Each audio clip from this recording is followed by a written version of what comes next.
ভাঙড়ে নজর রাখতে হবে, কারণ আইএসএফ তৃণমূল সংঘর্ষে উত্তপ্ত ভাঙড়।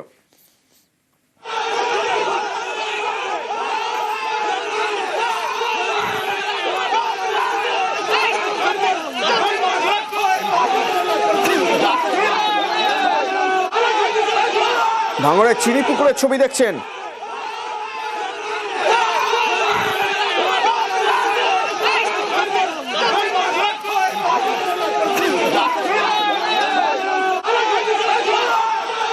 দুপক্ষের মারপিট, একাধিক আহত।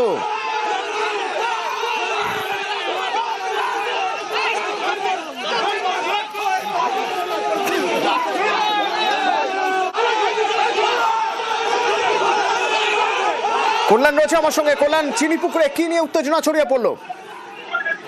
একেবারে জানিয়ে রাখি, চিনিপুকুরের যে এলাকা, সেই এলাকায় আজকে একটি তৃণমূলের পক্ষ থেকে রাস্তা উদ্বোধনের ছিল, সেখানে উপস্থিত থাকার কথা ছিল শওকত মোল্লার। আর সেই রাস্তা উদ্বোধনের আগেই কিন্তু এই অশান্তির সূত্রপাত। একদিকে যখন এই রাস্তা উদ্বোধনকে কেন্দ্র করে তৃণমূল কর্মীরা জড়ো হচ্ছিল, সেই সময় তাদের উপর হামলা চালানো হয় বলে অভিযোগ। যদি আইএসএফ এর পক্ষ থেকে দাবি করা হচ্ছে যে এই যে অঞ্চল, এই অঞ্চলের পাশেই একটি অঞ্চলে আইএসএফ রক্তদান শিবির, সেই রক্তদান শিবিরে যাওয়ার জন্য আইএসএফ কর্মীরা জড়ো হচ্ছিল। আর সেই সময় তৃণমূল কর্মীরা হামলা চালায় বলে অভিযোগ। এই অভিযোগ পাল্টা অভিযোগকে কেন্দ্র করে ব্যাপক উত্তেজনা ছড়িয়ে পড়ে। খবর পাওয়ার সঙ্গে সঙ্গে উত্তর কাশীপুর থানার বিশাল পুলিশ বাহিনী তারা ঘটনাস্থলে আসে। উত্তর কাশীপুর থানার বিশাল পুলিশ বাহিনী তারা ঘটনাস্থলে এসে পরিস্থিতি নিয়ন্ত্রণে আনে। এই ঘটনায় যারা আহত হয়েছে তাদেরকে বিরাঙ্গাতা গ্রামীণ হাসপাতালে ভর্তি করা হচ্ছে। অন্যদিকে এই ঘটনার পর যে তৃণমূল কর্মী আহত হয়েছিল তাদেরকে নিয়ে এই চিনিপুকুর এলাকাতেই সভা করেন ক্যানিং পূর্বের বিধায়ক তথা ভাঙড়ের অন্তর্গত শওকত মোল্লা। আর এই ঘটনায় উভয় পক্ষ কিন্তু থানায় লিখিত অভিযোগ দায়ের করবে। আর কিছুক্ষণের মধ্যেই পুলিশ লিখিত অভিযোগের বিদ্যুৎ তদন্ত করবে। কিন্তু বিধানসভা ভোটের আগে এই যে ঘটনা, দফায় দফায় বিভিন্ন ভাঙড়ের বিভিন্ন এলাকায় আইএসএফ তৃণমূল যে সংঘর্ষে জড়িয়ে পড়ছে, তা নিয়ে কিন্তু যথেষ্ট চিন্তিত ভাঙড়ের পুলিশ প্রশাসন।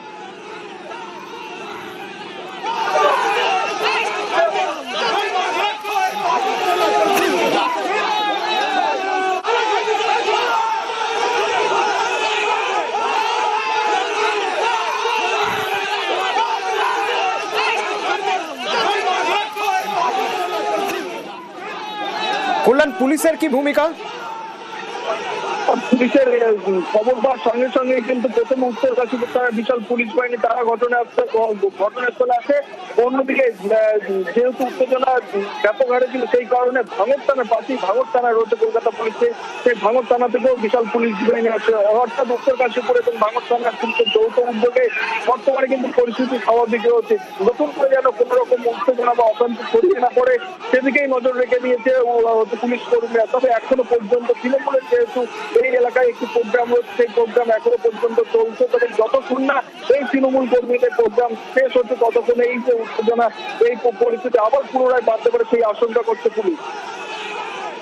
ধন্যবাদ।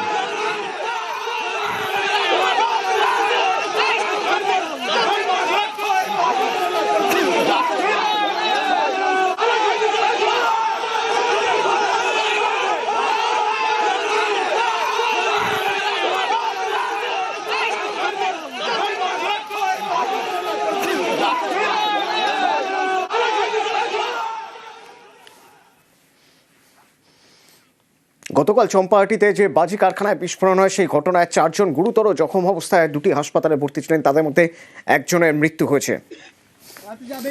কলকাতার হাসপাতালে বাজি শ্রমিকের মৃত্যু। 90% ঝলসে গিয়েছিল গৌরহরি গঙ্গোপাধ্যায়ের। চিকিৎসকরা তাকে বাঁচাতে পারলেন না। মধ্যরাতে এমআর বাঙুরে গৌরহরি গঙ্গোপাধ্যায়ের মৃত্যু হয়। দুটি হাসপাতালে আরও 3 জন জখম ভর্তি।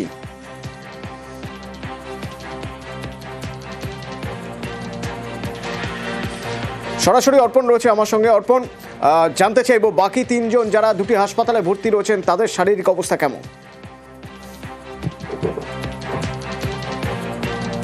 দেখো, এমআর বাঙুরে যারা রয়েছেন তার অবস্থা সংকটজনক বলে চিকিৎসকরা জানিয়েছেন, এবং বাইপাসের একটি হাসপাতালে যিনি ভর্তি রয়েছেন তার অবস্থা খানিকটা হলেও উন্নতি হয়েছে। কিন্তু বাঙুরে যারা রয়েছেন দুজনেরই অবস্থা সংকটজনক বলে জানানো হয়েছে। ইতিমধ্যে গৌরহরির মৃত্যু হয়েছে, তার মৃতদেহ আনার জন্য ইতিমধ্যেই গ্রামের মানুষজন তারা রওনা দিয়েছেন। ময়নাতদন্তের পর দেহ তুলে দেওয়া হবে।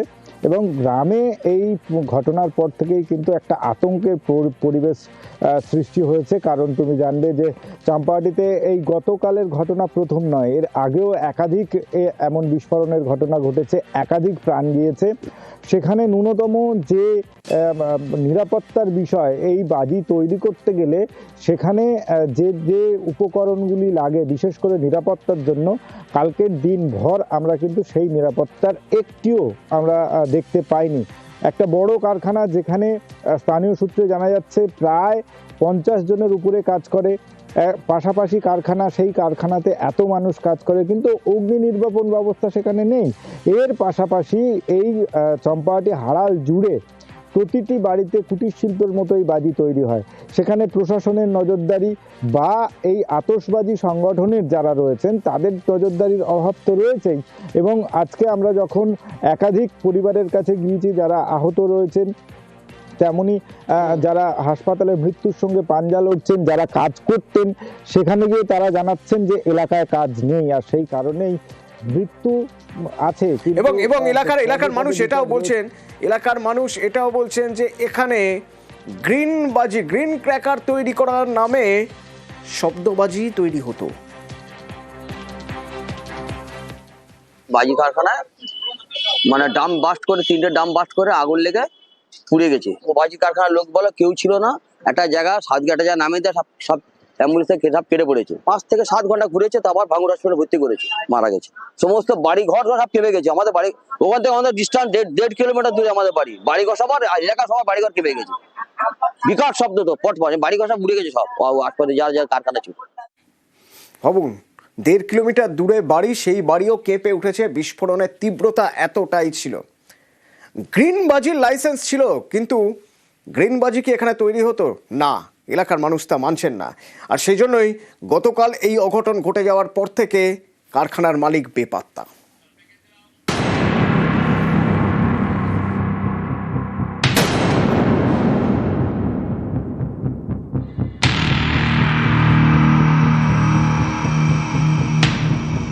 এ যেন এক ধ্বংসস্তূপ। উড়ে গেছে বাড়ির চাল, বাড়ির দেওয়ালও আর নেই।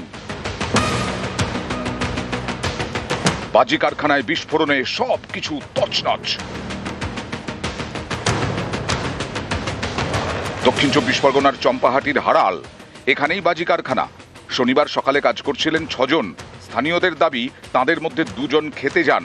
বেলা 12টার পর বিকট শব্দে বিস্ফোরণ, পর 3টে।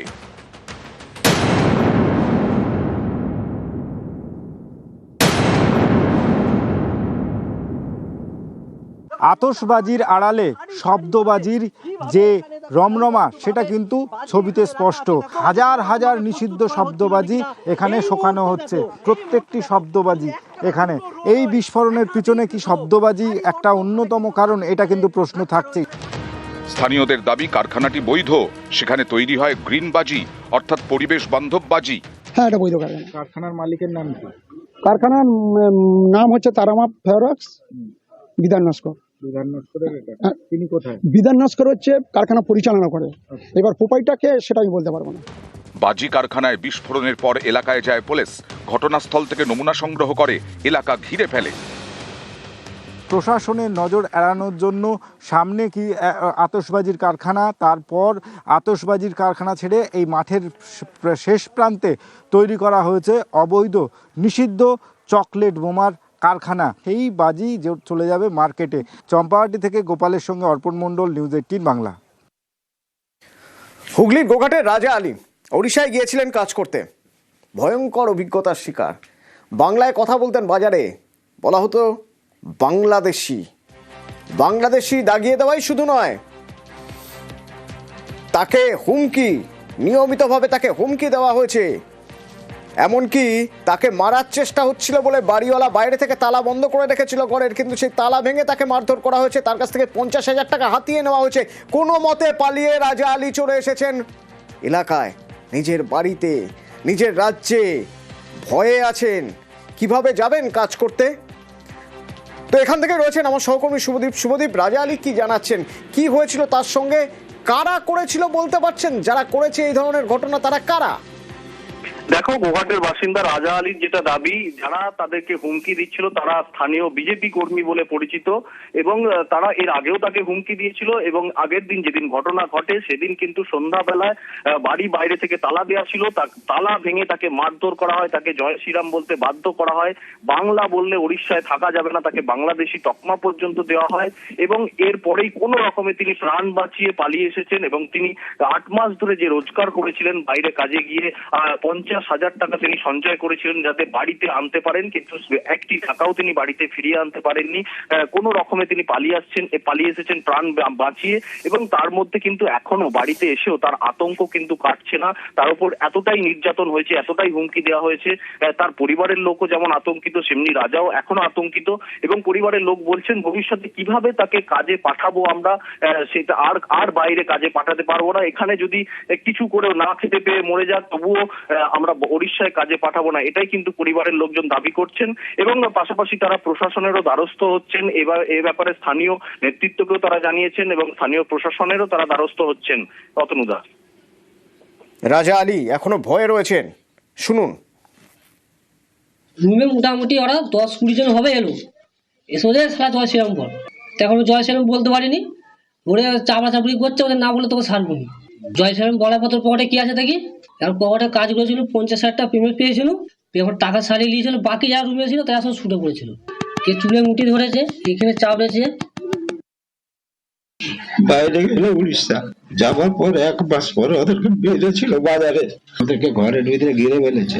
তো ওরা 3 জন ছিল, আমাদের তমলুকের 2 জন ছিল আর আমার ওই ছেলেটা ছিল। মারধর করছে যে বাঙালি কোথায় সব মেরেছে, যে বাংলাদেশে না কোথায়, সেই জন্য বলছে আরো মারছে সবকে। রাজা আলী বলছেন যে সেখানকার স্থানীয় বিজেপি কর্মীরা এই ঘটনা ঘটিয়েছে, তাকে হুমকি দিয়েছে, মারধর করেছে। এদিকে গোঘাটে স্থানীয় বিজেপি নেতৃত্ব তা মানতে নারাজ, পাশে থাকার বার্তা দিচ্ছে অবশ্য তৃণমূল। ওখানে কয়েক লক্ষ বাঙালি আছে, তাদের কাউকে কিছু করলো না, ও একা বাঙালি ওকে টর্চার করেছে, একদম সম্পূর্ণভাবে মিথ্যে কথা। ওনারা এখানে বাজার গরম করছেন, টিএমসি নেতার পাল্লায় পড়েছে যে তুই এইরকম ভাবে একটা ভিডিও বলবি যে উড়িষ্যায় যাতে বাঙালিদিকে হেনস্থা করছে। এরা ওখানে উস্কানিমূলক কথাবার্তা বলেছে, তাই কিছু বচসা হয়েছে। এই ধরনের জঘন্য অত্যাচার, এই অত্যাচারের বিরুদ্ধেই কিন্তু বাংলার মুখ্যমন্ত্রী এবং অভিষেক ব্যানার্জি বারে বারে সরব হয়েছেন। এহেন জঘন্য কাজ যে বিজেপি সরকার করছে, এই রাজ্যেও কিন্তু কিছু কিছু বিজেপির দালাল রয়েছে। আমরাও কিন্তু দল থেকে যদি নির্দেশ পাই, আমরাও কিন্তু তাদের বিরুদ্ধে এহেন ব্যবস্থা করতে পারি, আমরাও কিন্তু ছেড়ে কথা বলবো না। বহরমপুরে একটি শ্মশানে দাহ করাতে এসে গন্ডগোল, ঝামেলা, তাতে বাঁশ দিয়ে পিটিয়ে এক যুবককে মেরে ফেলা হলো। প্রণব আছে আমার সঙ্গে, একবার কথা বলবো। প্রণব, শ্মশানে যখন আসেন কেউ তখন তারা মানসিকভাবে খুবই ভেঙে পড়েন, মানে মানসিকভাবে খুবই একটা শোকের মধ্যে থাকেন। তারই মাঝে এমন কি ঘটনা ঘটলো যে হঠাৎ এত রাগারাগি, এত ঝামেলা, সেই ঝামেলায় বাঁশ দিয়ে পিটিয়ে একজন আরেকজনকে মেরেই ফেললো? এই দেখো, শ্মশানের মধ্যে এসে দেহ সৎকার করতে এসে কে আগে পোড়াবে, এক পরিবারের তোমার যেহেতু পরিবারের লোকরা আসেনি তাই তারা সেই লাইনে না থেকে অন্যদেরকে দিতে চেয়েছিল, তাই নিয়ে গন্ডগোল। আর সেই গন্ডগোলের জেরে অন্য মৃতদেহ যারা নিয়ে এসেছিল বহরমপুরের কলাবেড়িয়া এলাকা, তারা কিন্তু তাদের ওপর চড়াও হয় অন্য পক্ষের ওপর দিয়ে, তারপর বেধড়ক ভাবে বাঁশের লাঠি দিয়ে মারধর করে এবং জয়ন্ত ঘোষ নামে এক যুবককে বেধড়ক ভাবে মারধর করে এবং আরো 2 জন গুরুতর আহত হয়। 3 জনকে মুর্শিদাবাদ মেডিকেল কলেজে নিয়ে এলে জয়ন্ত ঘোষ নামে ওই যুবক কিন্তু মারা যায় এবং পুলিশ এই ঘটনায় 3 জনকে গ্রেপ্তার করেছে এবং এই ঘটনায় আরো কয়েকজন অভিযুক্তের খোঁজে কিন্তু তল্লাশি চালাচ্ছে বহরমপুর থানার পুলিশ। ধন্যবাদ। ওদের মধ্যে রবীন দাসের মৃতদেহ সৎকার করতে এসেছিল, দিয়ে ওই তো ওইলে ঝামেলা হয়, দিয়ে তারপরে ভাইকে মারে। ওরা ওই কলাবেড়ে কলাবেড়ের লোক, হ্যাঁ কলাবেড়ে এলাকার লোক। যে মারা গেছে তার বাড়ি কোথায়? জিতপুর ঘোষপাড়া। আমার কাকার ছেলে, মানে আমার বাবার খুড়তো ভাইয়ের ছেলে। হ্যাঁ, আমরা ওটাই শুনছি যে 3 জন, আমরা এখন চোখে দেখিনি। আমরা ফাঁসি চাইছি তাদের, যারা মেরেছে তাদের ফাঁসি চাইছি। আমরা ফাঁসি চাইছি, আমরা ওদের ফাঁসি ছাড়া আমাদের আর কোনো ভাষায় বোঝানো যায় না। মানে ওই ফ্যামিলিটা একবারে শেষ, ফ্যামিলিটার বলতে আর কেউ না, একটাই ছেলে। ওই ফ্যামিলিটাই বাবা মাকে দেখার জন্য, অন্ন জোগানোর জন্য ওই একটা ছেলে ওদের ভরসা, আর কেউ নেই। তাই এইভাবে নৃশংসভাবে হত্যা করার জন্য অ্যাটেম্পট টু মার্ডার কেস, আপনি ফাঁসির দাবি চাইছেন। শহরে ফের রহস্য মৃত্যু একাকী বৃদ্ধের। আমাস্ট্রিট থানার ঘটনা। একটি আবাসনের ঘর থেকে, বন্ধ ঘর থেকে ওই বৃদ্ধের দেহ উদ্ধার হয়। সাড়া না পেয়ে প্রতিবেশীদের সন্দেহ হয়, আর তারপরেই পুলিশে খবর দিলে পুলিশ ওই দেহ উদ্ধার করে।